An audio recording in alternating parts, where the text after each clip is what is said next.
नगरपंचायतीच्या निवडणुकीच्या वेळेला ज्या आहे की तुम्ही भाजप बरोबर बिलकुल नाराजी व्यक्त केली होती चंद्रकांत दादांच्या समोर. मात्र त्यानंतर आज जेव्हा स्वीकृत सदस्याचे निवडी झाल्या त्यामध्ये आरपीआयला कुठेही स्थान दिसत नाही, काय सांगाल? नगरपंचायतचे निवडणूक सुरू झाले आणि त्यावेळेला आम्ही शिवसेनेच्या भाजपनं विचार नसल्यामुळं शिवसेनेला 2 सीटा मागितल्या, परंतु शिवसेनेने पण 1 सीटही दिली नाही आणि त्यांच्यावर बी आम्ही नाराज होतो. परंतु आता जायचं कुठं म्हणून शिवसेनेसंग काम करायला लागलो. मध्यंतरी काळामध्ये प्रचार 1-2-4 दिवस असताना दादांचे शिडीवरचा फोन आला आणि स्वतः दादा म्हटले की आपल्याला भाजपचं काम करायचे, मला तुम्ही स्टेजवर पाहिजे, तुमचे काय असेल नाराजी ते मी इथनं पुढे तुमचे नाराजी होऊ देणार नाही, तुम्हाला योग्य ते सन्मान मिळाला जाईल.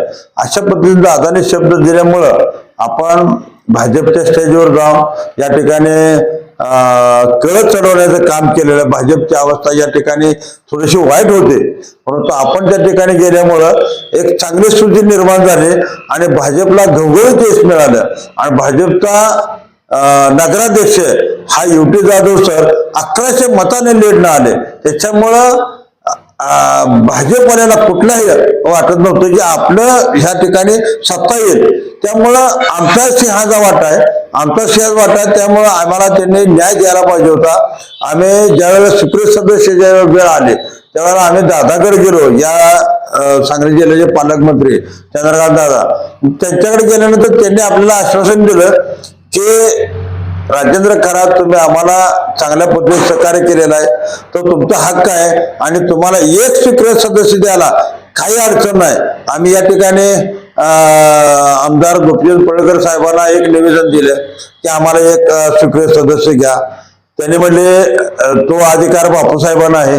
मग बापूसाहेबांकडे आम्ही गेलो तर बापूसाहेब म्हणले आम्ही वरिष्ठांना सांगतो, वरिष्ठांना सांगून कळवतो पक्ष कार्यालयाला की बाबा तुमच्या बाबतीत विचार करा. बापूसाहेब म्हणलं बापूसाहेब आम्ही विजयासाठी खालीचा वाटा उचललेला आहे आणि एक चांगलं काम आम्ही आरपीआयने केलेलं आहे, त्याच्यामुळे तुम्ही आम्हाला एक स्वीकृत सदस्य पहिल्यांदा द्यावं अशी विनंती म्हणली. आम्ही वरती कळवतो, वरती कळवतो म्हणल्यानंतर आम्ही लगेच त्या दिवशी चंद्रकांत दादाकडे गेलो आणि दादांची भेट झाली संध्याकाळी 6 वाजता झाली. 6 वाजता दादा म्हणले तुमचा तो हक्क आहे आणि तो मिळाला पाहिजे. त्यामुळं दादाने शब्द देऊन सुद्धा आज स्वीकृत सदस्य पदाचे उपमहापौर स्वीकृत सदस्य पदाची निवड झाली. त्यामुळे आम्हाला कुणी विचारलं नाही.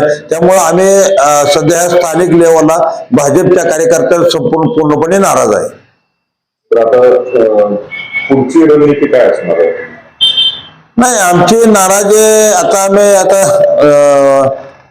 परवा दिवशी आमचे राज्याचे अध्यक्ष राजाभाऊ सरवदे, रेपण पावटा मीडियाचे राज्याचे अध्यक्ष आणि पश्चिम महाराष्ट्राचे अध्यक्ष अशोकबापा गायकवाड यांना बोलवून आणि या ठिकाणचे आपले गोपीचंद पडळकर साहेब आमदार या ठिकाणी आम्ही 18 तारखेला बोलवतोय आणि 18 तारखेला बोलवून त्यांच्या पुढे आमचा विषय मांडतोय. कारण आम्ही नगरपालिका अगदी जीव ओतून 4 दिवस इतकं प्रामाणिक भाजपचं काम करून सुद्धा आम्हाला जर न्याय मिळत नसेल, 1 स्वीकृत सदस्य जर आम्हाला मिळत नसेल तर हा आमच्यावर झालेला अन्याय आहे आणि तो अन्याय आम्ही दूर करण्यासाठी त्यांच्यावर म्हणणं मांडतो. समाजाने तुमचे जे पार्टीचे लोक आहेत त्यांचं काय मत आहे? नाही, समाज आता आम्ही समाजाला सांगितलं होतं बाबा ह्यांनी दिलं नाही आपल्याला की भाजप आपल्याला 100% स्वीकृत सदस्य करणार असं मी सगळ्याच समाजाला सांगितलं होतं आणि आज समाज सुद्धा नाराज झाला. समाज सुद्धा मला प्रश्न विचारतो की काय झालं तुमच्या चंद्रकांत दादाने शब्द देऊन पण काय झालं, कुठे गेला शब्द, कुठे गेले तत्व. त्याच्यामुळं समाज पण फार मोठा नाराज आहे आणि समाजाला आम्हाला तोंड दाखवायची जागा राहील नाही. कारण समाजापुढे आता काय म्हणून जाणार आम्ही, कारण 100% समाजाला खात्री दिली होती की आपल्याला 100% प्रतिनिधित्व. कारण या राज्याचे उच्च आणि तंत्र शिक्षण मंत्री माननीय नामदार चंद्रकांत दादा पाटील ही एकदा त्यांनी शब्द दिला की ते 100% पूर्ण करतात ह्याची आम्हाला पूर्णपणे खात्री आहे आणि त्या खात्रीवर आम्ही सांगलीला जाऊन दादाने 4-5 दिवसापूर्वी जाऊन दादांना सांगितलं असं ते म्हणले राजेंद्र खरात तुम्ही बिनधास्त जावा. मी आता इलेक्शनला आहे, इलेक्शन मध्ये आहे, गाडीत बसलो की अमरशे देशमुखला फोन करून तुमचं स्वीकृत सदस्य 100% फायनल करतो. त्याच्यामुळे आम्ही बिनधास्त राहिलो. इथं आमचा अर्ज सुद्धा आम्ही पूर्णपणे भरलेला आहे कलेक्टरला द्यायसाठी.